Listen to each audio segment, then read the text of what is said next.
Birthday Howard. Birthday Yahushua. Birthday Oshai. Birthday Howard. Birthday Howard. Birthday Yahushua. Birthday Oshai. First we'll start by giving all honor, glory, and praises to Yahweh, Yahweh, Hashem, Yahushai, Hashem, Kakadash. I give honors to the apostles and elders of Great Millstone who teach well. Shalom to fellow laborers out there doing the work and truth and sincerity, especially during these times. All right, a hearty shalom to you. Shalom to you, few Aquab that believe as well. All right, a hearty shalom to you other laborers, all right, that are doing the work in truth and sincerity as well, especially wherever you're scattered throughout the face of the earth. You know what you be one of the heathen, and you like the heathen who are spread of our Israelites. To the whole house of the faithful, still elect, we want to say shalom. Shalom. All right, and I'm with the brother Thaba One. We got this article from the newspaper app, and it's all tied into a big beautiful bill, and this is pertaining to the part of it that goes in on Social Security. All right, so it says the impact of the GOP budget bill on Social Security. According to the Nonpartisan Center on Budget and Policy Priorities, the Social Security Trust Fund is already in the most precarious position since the 1980s, projected to run out of money within the decade. Trump's beautiful bill puts even more pressure on Social Security. And, Social Security is taken out of your paycheck every excuse me, every time you get paid. They take out these different taxes. Social Security is one of them, which it goes hand in hand with retirement. When you retire, you get your retirement money, which is through Social Security.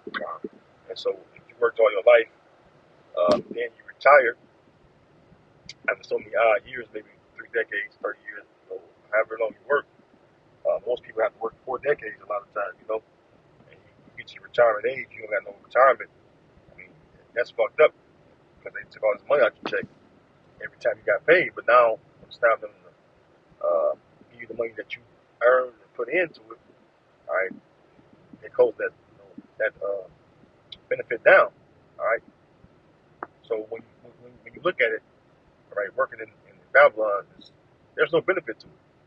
It's all geared to work you like a mule. All right, then when you're done, hopefully you die because they push the Social Security age even further. I was read Psalms 90:10. I have it for you. Because that's like basically hoping you die before you even eligible to get it. It says Psalms 90. Yeah, I think it's Psalms 90:10. Book of Psalms, chapter 90, and verse 10. It says, "The days of our years are 80 and 10, and if by reason of strength they be 80 years, yet it is their strength, labor, and sorrow, for it is soon cut off, and we fly away." See? So three score years and 10 is 70 years. That's the average life, upon earth. So it says 4 score, which is 80 years old, by reason of strength. See? So they pushed the Social Security limit to 69, 70? So they just basically hope you die. If you worked a hard laborer's job, usually people die within a year or two. So you don't even get the full benefits of that retirement. You work your whole life.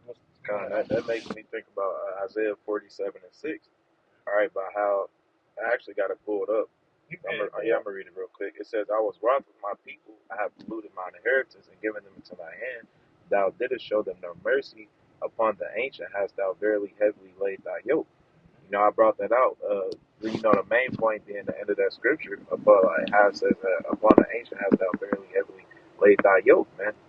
All right, and that's kind of going into it, man, because here in Babylon, you gotta work till you 70 years old, man, and by the time then, like the brother said, you got a couple years left to live, where you don't even really get to enjoy that, man. All right, you got 60-year-olds working in warehouses and shit like that here in Babylon, man. All right, and that's what Esau wants. All right. The article that we read in this, this is all a part of Esau's plan, man. All right, they want you to work yourself to death here in Babylon, man. All right, and the Lord delivered us into their hands, but Esau goes overboard, man. All right, they have no mercy on Jake, man. All right, Be the main laborers. God. The main laborers.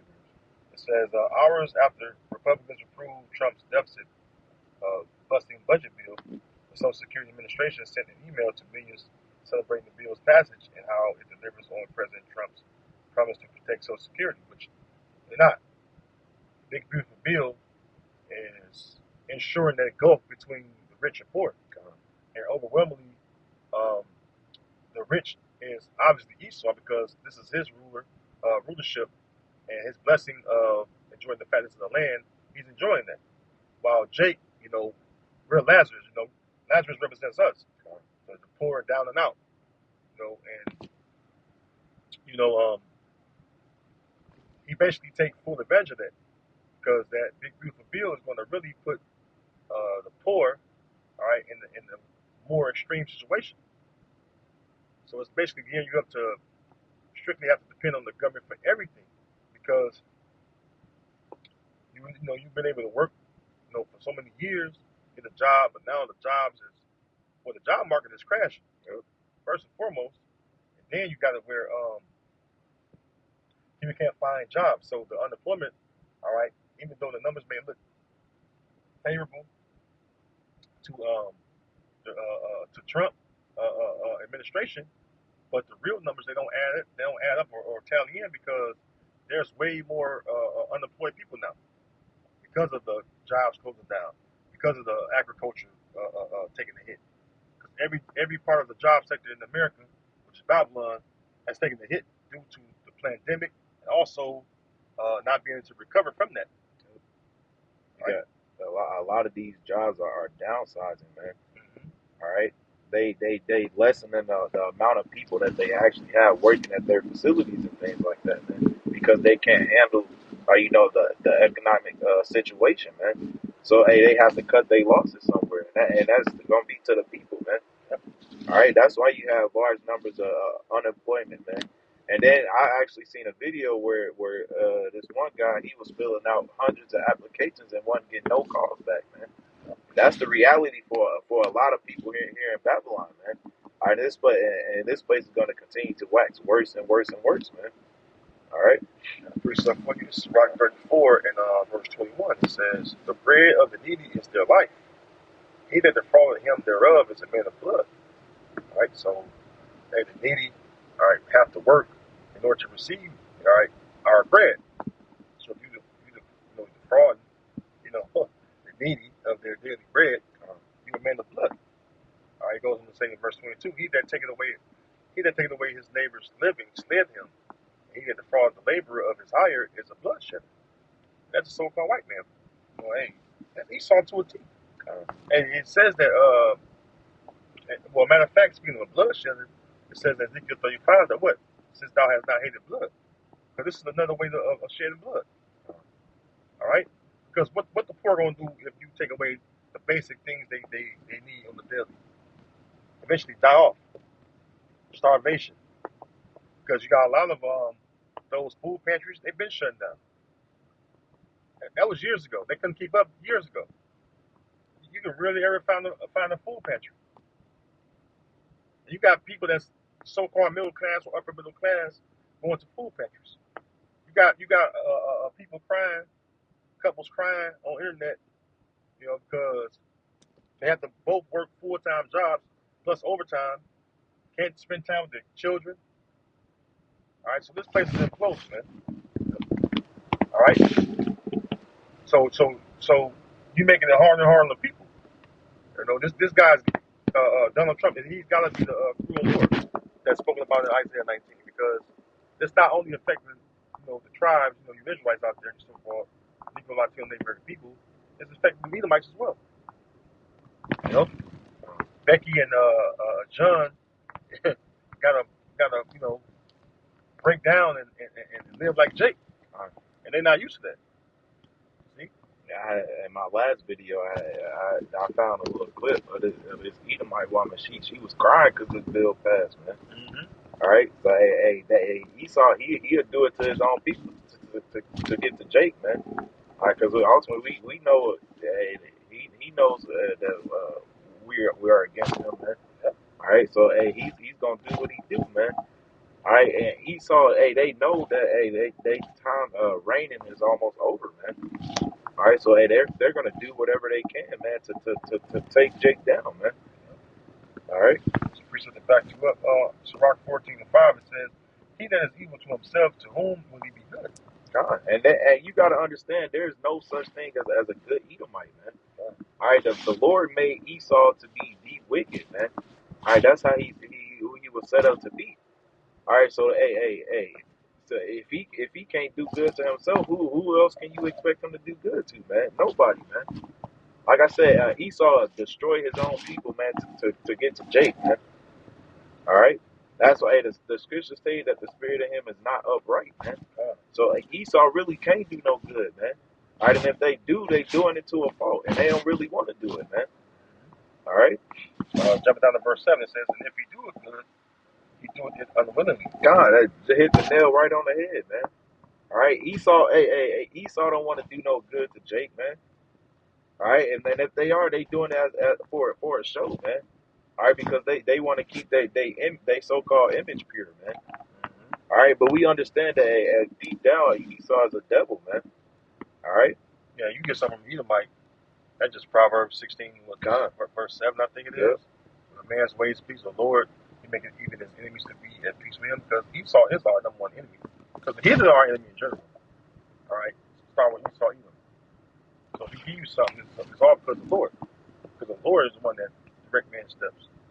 So that's just what it is. It says, and if he doeth good, he doeth it unwillingly, and at the last he will declare his wickedness. So, even if you do that, he'll turn around and do some wicked shit anyway. Pretty simple. Do something to get to you. You got it, bro. God, it's the book of Sirach, chapter 12, verse 10. It says, "Never trust thine enemy, for like his iron rusted, so is his wickedness." All right, we understand that our enemy, all right, is Esau Edom. All right, that's what we talking about right now, man. And the scriptures say, "Never trust thine enemy," man. All right, for like his iron rusted, so is his wickedness, man. All right, and as you know, all right, there's nothing you can really do, all right, to stop iron from rusting, outside of putting different chemicals on it. But if iron touches oxygen, man, it's eventually gonna rust, man. So just like that's what the Lord is likening Esau's wickedness unto, man. All right, there's nothing really that you can do to stop his wickedness, man. He's always gonna, at some point, he's gonna show his horns, man. All right, that's why you can't trust him, man. All right. No more than that. Yeah, I can keep going. Okay. This verse 11. It says, "Though he humble himself and go crouching, yet take good heed and beware of him. Thou shalt be unto him as if thou hast wiped the looking glass, and thou shalt know that his rust hath not been altogether wiped away." All right. So, hey, when the Edomite come to you all humbly and low, all right, hey, you got to side out of that, man. All right, because hey, like I said, he's doing it unwillingly. He's doing it for a reason, man. All right, Esau, a real Edomite always has an ulterior motive, man. All right, as to why he's coming to you, man. For example, if you're on a job, man, your boss can come up to you and ask how your family doing, how your kids doing, before he throw 30 pounds of work on you, man. All right, so hey, that's just an example of how Esau moves, man. All right, like I said, he's always gonna show his horns, no matter how he looks when he comes up to you. All right, eventually he's gonna show his horns, and you're gonna see that rust, i.e., his wickedness, has not been altogether wiped away, man. And it was at Jeremiah 13, I think it is.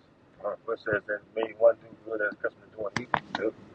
The Lord made him to be just that, the wicked. It says, and that's the reason why a lot of people this morning, because the wicked being through right now. A little more in the article, it says, the email also states that the SSA remains committed to providing timely, accurate information to the public. The email is propaganda that misleads about the real impact of the GOP budget bill. It says Social Security Commissioner Frank Bizigano broke his agency's commitment to accurate information in the very email in which it was sent. The email is deceptive about how the budget bill lowers taxes on Social Security benefits and disregards how it puts Social Security at greater risk of insolvency. I don't know what this word insolvency means, so I'm going to look it up. All right, it says the state of being insolvent is its inability to pay one's debt. Oh well, hey, that's Esau because he's in that is and the scriptures tells us Habakkuk too. You know, what it says. What you gonna? About Rashad.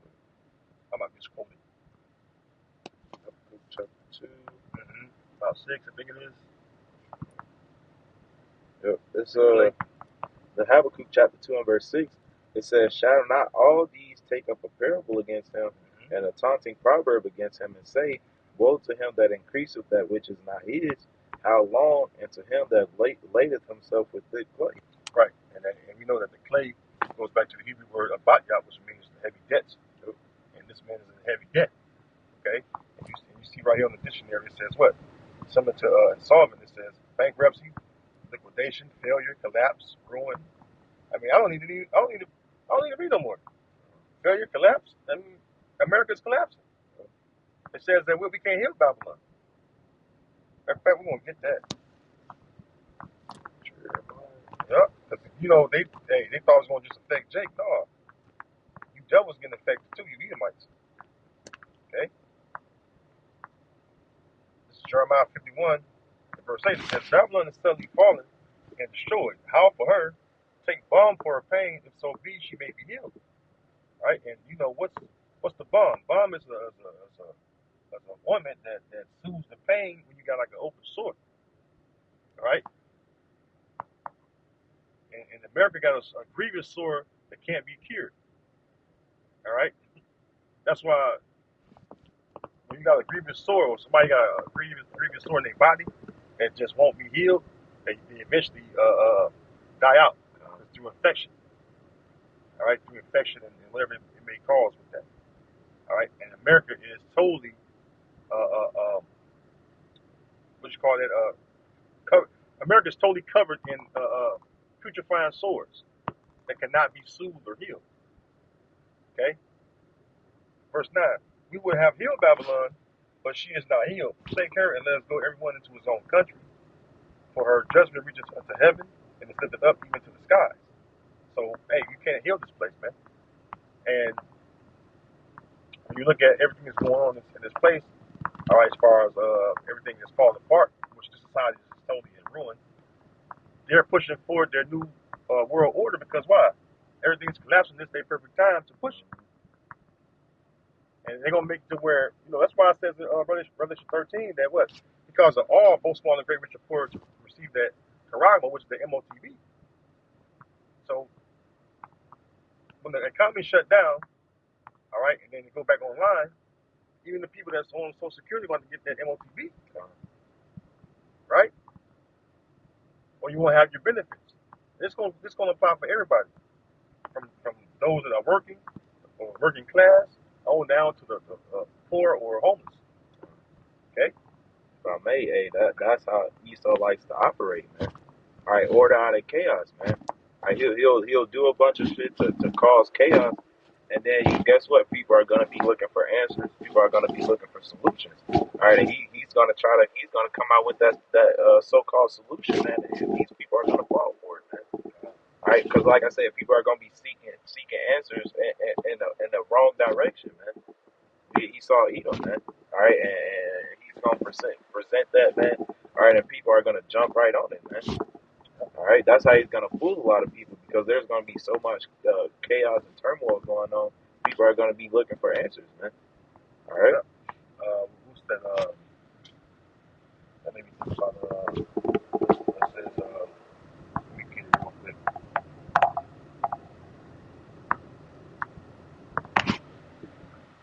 It's 1 Thessalonians 5 and 3. It says, "For when they shall say peace and safety, then sudden destruction cometh upon them, as travail upon a woman with child, and they shall not escape." And that's what going to happen because like brother going into Esau won't have that solution because he created the chaos in the first place, and he's that again that one that creates the problem, and then he got the solution, or like the brother said, or Abkeo, which that's the way Esau is able to control the people. All right, and the masses will go along with what Esau says. Okay, but you're gonna have some rebellious ones that's gonna rebel against Esau's agenda. All right, even of his own people, right? That's gonna go against his NWO. All right, because they know that the small hats is behind it. Why do you think the small hats is being put on blast right now? They cuss them out in the streets, running, chasing down the streets and shit, cuss them out. All right, people are waking to these small hats because they're the main ones that defraud the people. I was holding something for you. Proverbs 22 and 22, it says, "Rob not the poor because he is poor, neither oppress the afflicted in the gate. For the Lord will plead their cause and spoil the soul of those that spoil them." Hey man, it said rob not the poor because he is poor. And like I said, that's what Esau likes to do. All right, they got their spirit to where, hey, if you down on the ground, look, I'm about to come and kick your ass, man. That's what Esau does, man. So we're already in a bad predicament. Guess what? He's just gonna try to add on top of that, man. And that goes into that everlasting hatred that they have for the nation of Israel, man. All right. Yeah. I'm sorry. No, go ahead. I was reading NLT for you. It says in NLT, check this out. It says, "Don't rob the poor just because you can." Hey, is it not in the power of their hands, man? Going in the book of Micah. All right, so guess what? That's what they do. Just because they know that they can get away with it, or they think that they can get away with it, man. All right, so that's what they're gonna do. All right, but guess what? Soon come the Lord is about to come and plead our cause, man. All right, he's gonna come back and avenge himself and his people, man. All right. It says, "Don't rob the poor just because you can, or exploit the needy in court, because they're gonna use their laws to back them up." It says, Wisdom of Solomon 2. Let the I'll read it real quick. And this keep coming out too, because hey, this is what Esau does. He uses legislation to justify his actions. All right. Wisdom of Solomon chapter 2, and I'll start at verse 10. "Let us oppress the poor righteous man. Let us not spare the widow, nor reverence the ancient gray hairs of the age." That's and this article is going into that. You know, hey, the righteous man is Jacob. Okay, and the widows, the women, are left with no husbands, right? And then the ancient gray hairs, the old folks that work their ass off, all right, that you put heavy labors upon, because back in the day, Jay got to work extra hard, dealing with Jim Crow and the jobs they could get among Esau's jobs, so they had it extra hard to retire in their old age, and then they don't have no retirement to look forward to. That's just totally oppressing them. Okay, verse 11. "Let our strength be the law of justice." All right, and that's how they get down on Jacob. Well, the law backs us up. It says this in this code, section so and so 102. And then what Jake gotta do? Go home and lick their swords. Be pissed off. But hey, this is a result of us being disobedient to the Heavenly Father. So we gotta take this on cheerfully, man. Because this is our punishment that we're worthy of. Okay? But it don't justify you wicked, man. Which is Esau, man. Alright? It says back in Proverbs 22 and verse 23 on the NLT, it says, "For the Lord is their defender, he will ruin anyone who ruins them." So that's pretty much the state of you Edomites, because the calamity is coming upon you right now. All right, calamity means what? Misery and misfortune. A lot of them experiencing that. But hey, you tribes, we're in the midst of Jacob's time of trouble, and everything else is like adding on to it. As far as the hell Jacob's catching, you got anything else on it? No. Yeah. So hey, this is why it says what? "Behold, we are yet this day in our captivity." Right, Luke 3 and 8 says we're scattered. Matter of fact, I'll get it. We're subject to payments. We close on that. This book of Baruch, chapter 3 and verse 8, it says, "Behold, we are yet this day in our captivity, for thou hast scattered us for a reproach and a curse, and to be subject to payments according to all the iniquities of our fathers, which departed from the Lord our power." Yep. That's what we're going through. We're living out the last days of being under our enemies, and we're still in these curses right now, because Yahweh shall return you and deliver us from our enemies. That's when the curse is going to actually stop.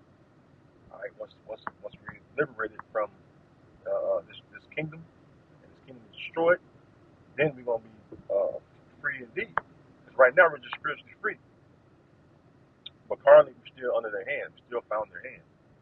And that goes with Exodus. He that steals the man, or if we found his hand, shall surely be put to death. So we're still found in the hands of the Edomites. So the Lord is going to put you to death, man. And it's the reason why the Lord is going to put you where you belong at Esau, which is under us, because of all your wickedness, man. You know, and it's just one of many, you know, of points to make on the things they do to Jacob, to cut us off from even the basic things of life.